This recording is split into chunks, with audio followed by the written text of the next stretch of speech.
নমস্কার, সকলে কেমন আছেন? আশা করছি সকলেই ভালো আছেন। আবারও একটি নতুন দিনের সাথে নতুন একটি ব্লগের সাথে আপনাদের সকলকে স্বাগত জানাচ্ছি। আজকে হলো রবিবার, এখন বাজে ঘড়ির কাঁটায় ঠিক সকাল 7:30টার মতো। এদিক দিয়ে সকাল সকাল উঠে তড়িঘড়ি করে সংসারের সমস্ত আশিপাশি কাজকর্মগুলো সেরে নিয়েছি। এরই মধ্যে চলে এসেছি কুয়োর পাড়ে। এই যে কিছু জামা কাপড় ছিল সেগুলোকে সার্ফ জলে ভিজিয়ে গেছিলাম আর সেগুলোই কাচাকুচি করে নিতে। তবে ওদিক দিয়ে আজকে সকাল সকালই সংসারের মোটামুটি করে বাসি কাজকর্মগুলো হয়ে গেছে। এতে করে না মনটা অনেকটাই বেশ খুশি খুশি হয়ে গেছে। আজকে আর একদম সকাল থেকে আপনাদের সঙ্গে ভিডিওটি শেয়ার করতে পারিনি, একটু বেলার দিক থেকেই আজকের ভিডিওটি শুরু করলাম। আর জানেন তো আজকে সকাল থেকেই না বেশ আবহাওয়াটা সুন্দর ছিল, এতে করে কাজকর্ম করতে কোনো অসুবিধা হয়নি। আর আজকে জানেন তো এই পাপোশ দুটিকে একটু কাচা ধোয়া করতে নিয়ে এসেছি। পাপোশগুলোর মধ্যে এত কাদা লেগে গেছিলো কি বলবো, পুরো শুকিয়েছিল। কেন জানেন তো, আমাদের তো গ্রামের বাড়ি, আপনারা সকলেই জানেন। তবে আপনারা তো জানেনই যে আমাদের বাড়ির মধ্যে কাঁচা পাকা বাড়ি মিলিয়েই কিন্তু আমাদের বাড়িটি। তাই কাঁচা বাড়ির যে সমস্ত কাদাগুলো থাকে বৃষ্টির সময় পায়ে পায়ে এসে এই পাপোশগুলোই মুছেই তো সবাই ঘরে ঢুকি, সেই কারণে এগুলো একটু বেশি করেই নোংরা হয়ে গেছিলো। তাই এগুলোকে একেবারে কাঁচা ধোয়া করে নিলাম। পুরো কাদাগুলো জল বেরোচ্ছিল জানো। তো এই দেখো, এদিক দিয়ে আমার যেই সমস্ত জামা কাপড়গুলো কাঁচা ধোয়া হয়ে গেছে সেই সমস্ত জামা কাপড়গুলো এখন এই দড়িটির মধ্যে মেলে দিচ্ছি। তবে আজকে খুব একটা বেশি জামা কাপড় ছিল না, ডোডোর বাবার ছিল কয়েকটি আর ডোডোর কয়েকটা জামা ছিল। তবে আমার নাইটিগুলো এখন আর কাচিনি। আর আজকে জানেন তো সকাল সকালই না উঠে পড়েছিলাম, এতে করে কাজকর্মগুলো সেরে নিতে সুবিধা হলো। আর এই দেখেন আমাদের বাড়িতে এই যে গাছটি আছে, নামটা ঠিক জানি না, তবে গাছটির মধ্যে রাতে কুয়াশা পড়েছে হয়তো বা শিশির, তাই গাছটির ওপরে কেমন ফোঁটা ফোঁটা হয়ে রয়েছে দেখেন, দেখতে ভীষণ সুন্দর লাগছে। আর এক ঝলক আপনাদের আমাদের এই ছোট্ট বাগানটি দেখিয়ে দিই, কত সুন্দরই না লাগছে লঙ্কা গাছগুলোকে। তার সাথে এই গাছটার ওপরে রোদ্দুরটা পড়াতে গাছটার যেন রূপটাই পাল্টে গেছে। আর এই দেখেন এই নীলকণ্ঠ ফুলটি একদম মগডালে একটি ফুল ফুটেছে। তুমি এখানে কি করছো সোনা? হ্যাঁ, কি করছো? ব্রাশ করবা না? হ্যাঁ, বই নিয়ে বসতে হবে তো। ওই যে ডোডো বাবু উঠে পড়েছে, ও কিন্তু এখন ওইদিকে খেলা করছে। আর খেয়াল করেছেন এরই মধ্যে আমি বাসি নাইটিটি চেঞ্জ করে নিয়েছি। আর এই দেখেন এইদিকে চলে এসেছি চা করতে। তবে কালকেকার একটু দুধ ছিল, তাই ডোডোর জন্য দুধটা একবারে ঢেলে রাখলাম।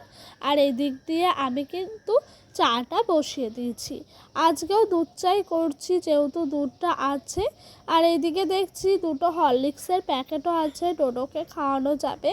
আর এই দেখেন আমি না চায়ের সাথে তেজপাতা দিই, তবে পরে ভাবলাম না হরলিক্সটা দেবো না, শুধু দুধটাই গুলে দেবো। তো এই দেখেন চাটা করার জন্য না প্রত্যেকবার একটু ভালো করে নেড়ে চেড়ে নিই। আর আজকে জানেন তো সকাল সকাল কাজকর্মগুলো হয়েছে, চাটাগুলো সকাল সকাল হয়ে যাচ্ছে, এতে বেশ মনটা অনেকটাই খুশি হয়ে গেছে। কারণ কি বলেন তো, তাড়াতাড়ি কাজকর্ম করলে ডোডোকে একটু আলাদা করে বই নিয়ে বসানোর সুযোগ পায়, তাহলে কখনোই সেরকমভাবে সুযোগ পায় না। আমার জানেন তো দুধ চায়ের মধ্যে মিষ্টিটি একটু কম হলে বেশি ভাল লাগে, তাই মিষ্টিটি খুব একটা বেশি দিলাম না। আর বাড়ির মধ্যে আমি আর আমার শাশুড়ি মাই আছি এখন চা খাওয়ার মতো। শ্বশুরমশাই নেই, কিছুদিন হলো বেড়াতে গেছেন, সেই কারণে বেশি চা করলাম না, আমাদের দুজনার মতনই চা করলাম। আর জানেন তো দুধ চা এরকম ফুটিয়ে ফুটিয়ে করতে বেশ ভাল লাগে। যত দুধ চাটা গাঢ় হয় ততই যেন কালারটাও পাল্টে যায় আর খেতেও যেন অসাধারণ হয়।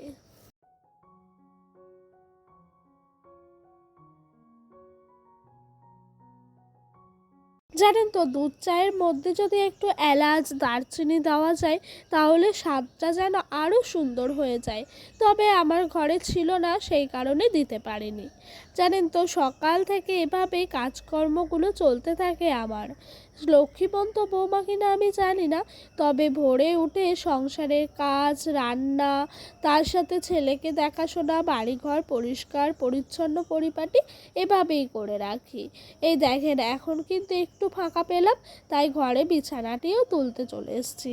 তবে ডোডো এখনও অবধি ব্রাশটি নেয়নি হাতে, দিয়েছিলাম ওর বাবা না করালে ও আবার ব্রাশ করতে চায় না, সেই কারণে ওর বাবা ব্রাশ করাবে, তবেই কিন্তু ও ব্রাশটি করবে। আর এই দিক দিয়ে কাঁথাটা জানেন তো প্রত্যেক দিনই লাগে রাতের বেলা বা ভোরের বেলা নিতে, তবে আজকে একটু ভোরের দিকেই নিয়েছিলাম কাঁথাটি, সেই কারণে জানেন তো পায়ের তলায় রাখা ছিল। আর এই কাঁথাটি জানেন তো ওয়ার করতে হবে, ওয়ার ছাড়া না কাঁথাটি দেখতেও যেন একটুও ভাল লাগছে না। আর এই দেখেন পুতুলগুলো আছে, এগুলো থাকাতে ঘরের যেন আমার মনে হয় সৌন্দর্যটা আরোই বেড়ে যায়। কেন জানেন তো, এই পুতুলগুলো থাকলে পরে না বেশ ভাল লাগে। আর যখন ভাবি পুতুলগুলো রাখবো না, একটু সাইডে রেখে দিই, তখন যেন একটু ঘরটা ভাল লাগে না। তাই সব সময় পুতুলগুলোকে আমি রেখে দেওয়ার চেষ্টা করি। যতই না দেরি হোক কাজকর্মগুলো করতে, তবুও যেন পুতুলগুলো মনে হয় ঘরের সৌন্দর্যটা আরোই বাড়ায়। আর জানেন তো এই চাদরটাই এখন পেতে রেখেছি এত গরমের মধ্যে, এই সুতির রংচটা ছেঁড়া চাদরটাই আমার মনে হচ্ছে একমাত্র ভালো জিনিস। কেন জানেন তো, যদি নতুন চাদর পাতি না ভীষণ মার থাকে আর গরম লাগে। যাই হোক, এদিকে বিছানাটা পাতা হয়ে গেল, পর্দাটিকেও জায়গা মতো রেখে দিয়ে লাগিয়ে দিচ্ছি জানলাটি। ডোডো এরই মধ্যে ব্রাশ করে ঘরে চলে এসছে, তাই ওকে একেবারে আমি মুখ ধুয়েছি, পড়তে বসাবো। খাওয়ানো হয়ে গেছে এর মাঝে। আর এই দেখেন আজকে বাড়িতে হঠাৎ ননদের মেয়ে আর ছেলে এসছে, তো সেই কারণে জানেন তো ভাতের হাঁড়িটাকেও একটু পাল্টাতে হলো। ছোট হাঁড়িটি ছিল সেটাই আমি সার্ফ ছাই বুলিয়ে সকালে রান্নাটি করা হয়েছিল, তবে ওনারা আসবেন শুনে বড় হাঁড়িতে ভাত বসালাম। এই যে এই কালির হাঁড়িটিতেই বসানো হয়েছে। আপনারা যারা আমার পুরনো বন্ধু আছেন তারা আমার এই হাঁড়িটি দেখেছেন। তো আজকে ওরা যেহেতু হঠাৎই এলো, সেহেতু বেশি কিছু রান্না করব না। আবার ওরা জানেন তো বেশি তরকারি পাতি পছন্দ করে না, ওদের যদি একটু চিকেন করে দেওয়া হয় আর কিছু লাগে না। তো সেই কারণে এক তরকারি দিয়ে ভাত তো আর দেওয়া যায় না অতিথি এলে, আমি তার জন্য একটুখানি আলু ভাজা করলাম আর একটু মুসুরির ডাল করলাম গাছের আমড়া দিয়ে। এটাই কিন্তু আমার মনে হয় একদম পারফেক্ট রেসিপি।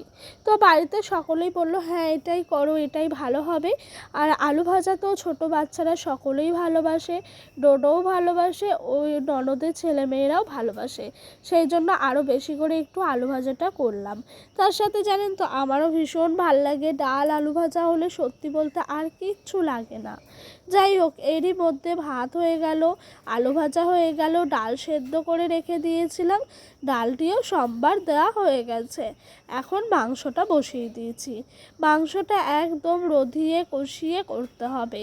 বাড়িতে দেখবেন নিজেরা থাকলে যেমন খুশি তেমন করে খাওয়া যায়, তবে যখন কেউ আসে তখন যদি একটু ভালোভাবে না করা হয় কেমন যেন লাগে, তাই একটু ভালোভাবে সুন্দর করে করছি। আর জানেন তো কাঠের উনানে মাংসের টেস্ট যেন আরোই বেড়ে যায়। তো এই যে কাঠেই কিন্তু আমি করছি, ভীষণ সুন্দর হয়েছিল আজকে মাংসটি। সত্যি বলতে আমি মাংসটি খেয়ে আমি যেন প্রেমে পড়ে গেছিলাম, এতটাই টেস্টি হয়েছিল। লাস্টে জানেন তো আমি মাংসটি হওয়ার পর ঝোল দিয়ে আঁচে একদম রেখে দিই। এই যে ফুট ফুট ফুট ফুট করে জাল হয়, তার সাথে মাংসর ঝোলগুলো ভেতরে ঢোকে, এটাই জানেন তো মাংসর টেস্টটা যেন আরোই বেশি করে বাড়িয়ে দেয়। তো যাই হোক, এদিক দিয়ে মাংসটি রান্না হয়ে গেল। ঝোলটা খুব একটা রাখিনি, যেহেতু ডাল আছে সেহেতু ঝোলটা একটু কম রেখেছি। আর এই দেখেন এদিক দিয়ে মাংসটা ঢেলে নিলাম। উনুনে এখনও অবধি আঁচ আছে, এই আঁচটা দেখে কি ভালো লাগছে না বলেন, লাল হয়ে আছে উনুনের ভেতরটি। তো আমি রান্নাবান্না শেষে আর স্নানে যাইনি, একেবারে সকলকে খেতে দিতে চলে এসেছি, যেহেতু ওরা বিকালের মধ্যে চলে যাবে। সেহেতু খাওয়া দাওয়া করে একটু না বসলে সকলেরই শরীরটা খারাপ লাগবে, তাই আমি ভাবলাম না, স্নানে গেলে আর আমার হবে না, খেতে দিয়ে দিতে হবে। তো এই যে এদিক দিয়ে প্রথমে বাচ্চাগুলোকে খাবার দিয়ে দিচ্ছি। বাচ্চা বলতে ডোডো, তার সাথে রয়েছে আকাশ বর্ষা। আকাশ বর্ষা হলো আমার ননদের ছেলে। তো এই দেখেন এইদিকে ননদও চলে এসছে ওর ছেলেকে খাওয়াবে বলে, ও বলছে যে একটু ভাত দাও, মানে শুধুই মেখে নেই। আর ওই দিক দিয়ে আমি বর্ষার ভাতটা বেড়ে দিলাম। ও এখন বলছে ভাত বেশি খাবো না, একদম কম খাবো। সেই কারণে ওর ভাতটা খুব যে দিয়েছি তা নয়। আর এই দেখেন এই দিক দিয়ে একটু আমড়া দিয়ে যেই ডালটি করেছিলাম, ওর মেয়ে তো খাবে না বলছে, তো সেই কারণে আকাশই শুধু খাবে। আর ডোডোও ডাল খেতে ভীষণ পছন্দ করে। সত্যি বলতে আমরা দিয়ে ডালটি এত ভালো হয়েছিল কি বলবো। এই দেখেন ডালটি একটু পাতলা পাতলা করেই করেছিলাম। মুসুর ডাল একটু দেখবেন, টকের ডাল বিশেষ করে পাতলা হলে বেশ টেস্টি লাগে। আর এইদিকে কষা কষা চিকেন, তার সাথে আলু ভাজা, এগুলোই ছিল আজকের রবিবারের মেনুতে। তো এই দিক দিয়ে সকলের খাওয়া দাওয়া হলো। এরই মধ্যে আমি ধোয়া মাজা সমস্তটা করে নিয়েছি।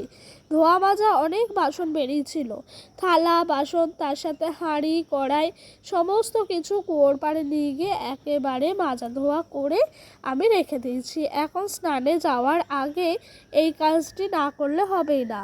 এই কাজটি হলো এই যে উনানটি লেপতে হবে। তো সেই কারণে মাটি শেষ হয়ে গেছিলো জানেন এইদিকে, সেই জন্য আমি ওইদিকে গেলাম, গিয়ে একটু মাটি নিয়ে আসলাম।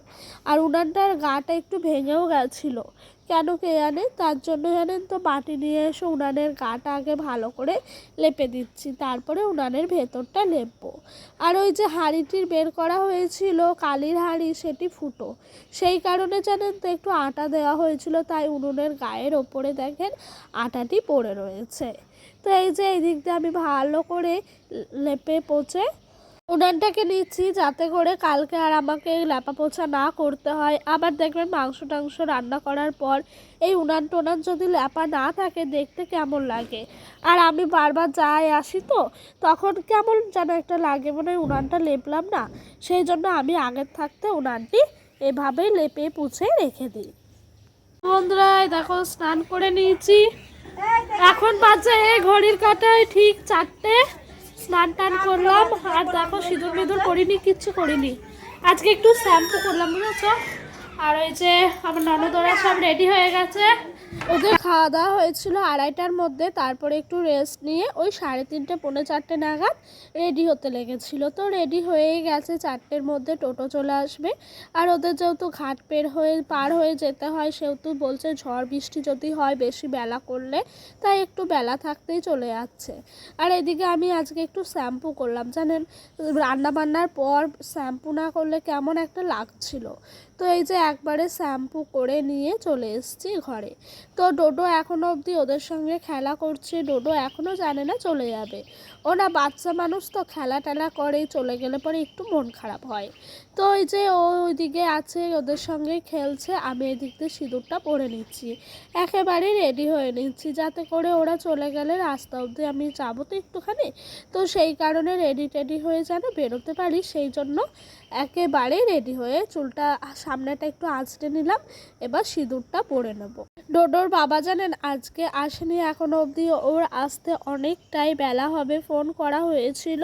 তো সেই জন্য ভাবছি ও আসুক, তারপরে না হয় একবারে আমি আর ডোডোর বাবা ভাতটা খেয়ে নেবো। আমি কিন্তু খাইনি এখনো অবধি, আমি বসে রয়েছি, ডোডোর বাবা আসবে তারপরে খাবো। জানেন তো বাড়িতে মাংস টাংস রান্না করলে যখন বাড়ির মানুষটি না আসে তখন খেতে কেমন লাগে। তো এই যে এইদিকে ননদ বেরিয়ে পড়েছে, আর ডোডোও যাচ্ছে ওদের সাথে সাথে, আমিও পেছন পেছন চললাম।